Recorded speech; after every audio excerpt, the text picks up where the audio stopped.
Hola, ¿qué tal, jóvenes? Es un gusto volverles a saludar y pues entrando en materia tenemos que reflexionar en torno a una unidad nueva que es el conocimiento de la realidad, ¿no? Ya vimos, ya entramos en el tema de lo que es la realidad y todos los vericuetos, todos los problemas que tienen que ver para definir la realidad misma. Ahora, si estamos en medio de una realidad, ¿cómo es que accedemos al conocimiento de esa realidad? Entonces primero tenemos que distinguir entre conocer, saber y creer. Empiezo por la última. La creencia es la comprensión personal que se tiene de nosotros mismos, que tenemos de los demás, del mundo, sin la absoluta demostración, explicación o comprobación empírica, sensible, de nuestras afirmaciones, aunque sí cuenta con la argumentación necesaria para justificar la pertinencia de nuestras afirmaciones. Esto significa que la creencia es un saber personal, que la creencia es la comprensión que nosotros tenemos de la realidad, de nosotros mismos, de las cosas, que no llega a tener una absoluta demostración empírica, que es decir, una comprobación que podemos verificar con los sentidos. La creencia se da en todo nivel, ya sea a nivel científico, religioso, literario, humano, etc. Un científico cree en lo que estudia, en lo que investiga, hay una creencia, ¿no? Etc. El problema de la creencia es que como llega a ser un planteamiento personal, muchas veces se quiere imponer como si fuese absoluto. Entonces ahí entramos en problemas de fundamentalismos, de fanatismos, y es por eso que muchas veces la creencia es puesta en cuestión. Cuando decimos creencia es algo peyorativo, algo que no tiene valor, pero no lo es así, es un nivel de comprensión de la realidad humana. El saber no es otra cosa más que dar razones necesarias y suficientes para aceptar algo como verdadero. Es decir, el saber nos lleva a elaborar argumentaciones claras, bien fundamentadas, interpretaciones perfectamente razonadas. Es decir, el saber implica el desarrollo de investigaciones bien logradas, de investigaciones con orden, de investigaciones con coherencia, y no es en absoluto necesario tener presente a nuestras manos el fenómeno a estudiar. Es decir, nosotros podemos hacer un análisis del mestizaje en el siglo XVI y no necesariamente tenemos que estar en el siglo XVI para poder hablar de, sino que saber significa tener la comprensión clara del tema y dar razones, dar argumentos claros, bien fundamentados, ¿no? El problema más bien es en la distinción entre saber y conocer. Muchas veces nosotros utilizamos ambos indistintamente. Sin embargo, es muy diferente. El saber, como ya lo dije, es el esfuerzo que realizamos a nivel de pensamiento para conocer la verdad. Es algo que nosotros accedemos a partir de razonamientos profundos, de razonamientos coherentes, justificados lógicamente, sin importar si el objeto de estudio está en nuestras manos, ¿no? Está frente a nosotros de manera empírica. El conocimiento es el producto del ejercicio del pensar. Es decir, todas las representaciones internas que nosotros nos hacemos de los objetos, ya sean estos objetos empíricos o espirituales, sensibles o intelectuales. Conocer es llegar a adquirir alguna verdad sobre qué es el hombre, qué es la naturaleza y el contexto sociocultural que nos rodea, jóvenes. Es decir, el conocimiento entendido como proceso y resultado para alcanzar una verdad, entre comillas, se puede definir como la actividad mediante la cual interactúan un sujeto que quiere conocer y un objeto que está para ser conocido. Es decir, vuelvo a repetir, el conocimiento es el producto del ejercicio del pensar. Si somos estrictos, el conocimiento se llega cuando ya tenemos suficientes saberes para poder llegar a alcanzar una verdad. Y no necesariamente tener un fenómeno aquí en las manos para poderlo estudiar. Esto es lo que nosotros hemos estado analizando. Ustedes en el detonante, en el blog, pudieron estar entrando en esta dinámica de distinción entre creer, saber y conocer. Sobre todo el punto del conocer. Por ejemplo, Andrés Méndez de Santa Catarina acierta muy bien cuando dice conocer significa que tengamos la información suficiente de un tema. Es decir, ya tener un saber elaborado.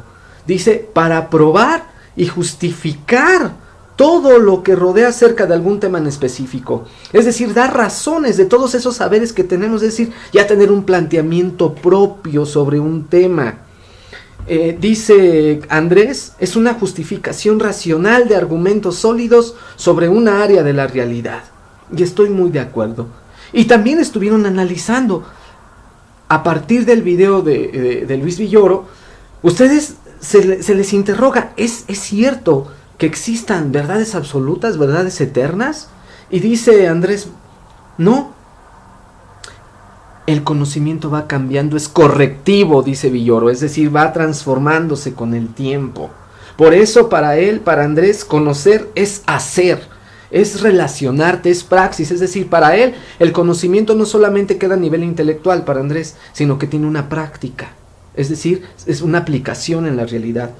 Eduardo Ocaña también va en la misma dirección del campus de Chiapas. Dice, conocer es dar razones, fundamentos claros sobre un tema u objetos. Dice Eduardo Caña, no podemos tener un conocimiento absoluto de las cosas porque el ser humano es finito, y en coherencia con esto es imposible que exista el conocimiento infinito, dado que tenemos límites, no podemos llegar a verdades absolutas y eternas. Y dice, el conocimiento es algo basado en argumentos, pero esos argumentos me imagino que son los saberes, ¿no? Y Diana Victoria Pérez de Hidalgo, ella nos dice, conocer es tener fundamentos suficientes que soportan lo que se afirma, es decir, que no hay refutaciones. Y ella también dice que la historia del conocimiento es la historia de los cambios y transformaciones. O sea, todo está en evolución, todo está cambiando. Dice ella, conocer para mí es saber a ciencia cierta algo, pero nunca en un 100%, porque no se puede conocer algo en su totalidad. Excelente, comprendieron la actividad de manera efectiva. Ahora bien, en la actividad que van a entregar, tienen que elaborar por ahí unos famosos memes. Ojo, estos son ejemplificaciones de las teorías del conocimiento que se desprenden entre la relación entre el sujeto que quiere conocer y el objeto que está para ser conocido. Si nosotros nos inclinamos más al sujeto, de ahí se desprende, por ejemplo, el objetivismo. ¿Por qué? Perdón, si nos vamos más del lado de las cosas, de los fenómenos. El objetivismo, ¿por qué? Porque, ojo, en esta corriente de conocimiento se privilegia la experiencia sensible que tenemos de las cosas. Es decir, podemos llegar a una objetividad en la medida en que renunciamos a nuestra subjetividad, a nuestra propia interpretación, y prácticamente nos dejamos, de alguna manera, nos dejamos interpelar por los fenómenos, los objetos. Entonces, todas las sensaciones, todas las impresiones que llegan a nosotros, pues es como decimos, objetividad, es decir, algo es objetivo por lo que veo, por lo que toco, por lo que palpo, pero no por lo que siento, no por lo que interpreto. E igual, si nos vamos más del lado del sujeto, caemos en posturas más subjetivistas, es decir, dependen de mi propia perspectiva, es decir, dependen de mi propia interpretación, de tal manera que en ciencias sociales nosotros estamos más cargados a lo subjetivo, en ciencias naturales, física, química, biología y ciencias exactas como matemáticas estamos más del lado de la objetividad. Pero ojo, de aquí se desprenden todas las corrientes de conocimiento. Primero tienen el dogmatismo, es decir, aquellos que afirman que existen verdades absolutas, que no cambian, que son eternas y que no aceptan diferencias del pensamiento. Las cosas son A y no pueden ser B, ni C, ni D. El escepticismo no es otra cosa más que dudar de todo, se duda de alcanzar la verdad de las cosas. ¿Por qué? Dicen, porque científicamente no se demuestra la verdad absoluta de las cosas, pero tampoco científicamente se demuestra que no existan las cosas. Entonces, Hasta que no haya una comprobación radical de por qué existen y no existen las cosas, entonces lo acepto. El escéptico es aquel que ni afirma ni niega nada, ¿no? El subjetivista, ya lo dije, el subjetivismo es aquel en el cual el hombre confía solamente en su razón para analizar la realidad. Es decir, lo que palpan los sentidos, lo que palpan los afectos, los sentimientos no importan, solo la razón, lo que la razón indica. El relativismo, ellos afirman que el conocimiento de la verdad es imposible, no podemos llegar a una verdad, no se puede, es imposible hacerlo, porque cada quien tiene su verdad.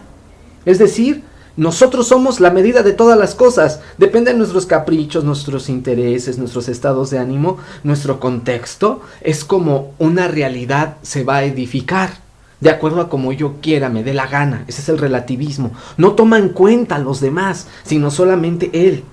El pragmatismo dice que lo verdadero, que el conocimiento es aquello que tiene una función, una práctica. Es decir, ¿de qué sirve conocer algo que no nos sirva para utilizarlo a diario? Dicen los pragmatistas. No sirve, todo debe tener una práctica, tiene que resolver problemas, si no, no es conocimiento. El criticismo es una postura intermedia entre dogmáticos y escépticos, es decir, no renuncia al criticismo a que se puedan alcanzar conocimientos o una verdad, aunque sea temporal, concreta, pero también exige el análisis riguroso de aquello que aceptamos como verdadero. Es decir, no basta con aceptar conocimientos a la ligera, sino necesitamos un análisis crítico suficiente para aceptar algo como verdadero. Por eso es criticismo, es decir, el criticismo es una postura intermedia entre dogmatismo y escepticismo, es decir, asegura que podemos llegar a un conocimiento. O sea, que no podemos así como dudar de todo, pero siempre está en revisión todo, siempre tenemos que revisar para ver los límites y los alcances, si todavía funciona o no funciona. Y por último, el perspectivismo, ¿no? Que a diferencia del relativismo, acá en el perspectivismo,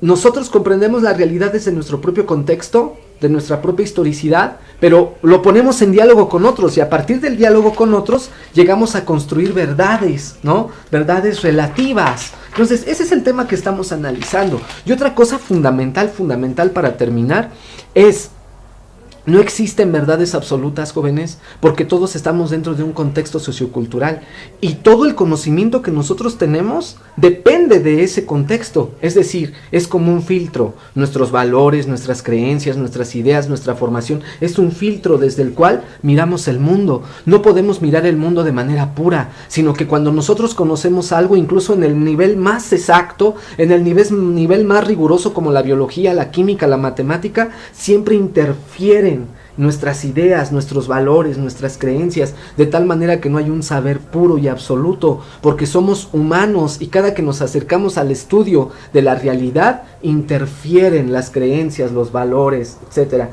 de tal manera que no existe la objetividad pura y no existe la verdad absoluta. Todos interpretamos a partir de nuestro contexto, incluso desde el científico más radical. Bien, si hay dudas, te espero al correo electrónico, espero solucionarlas y que tengas un extraordinario cierre de semana. Saludos cordiales.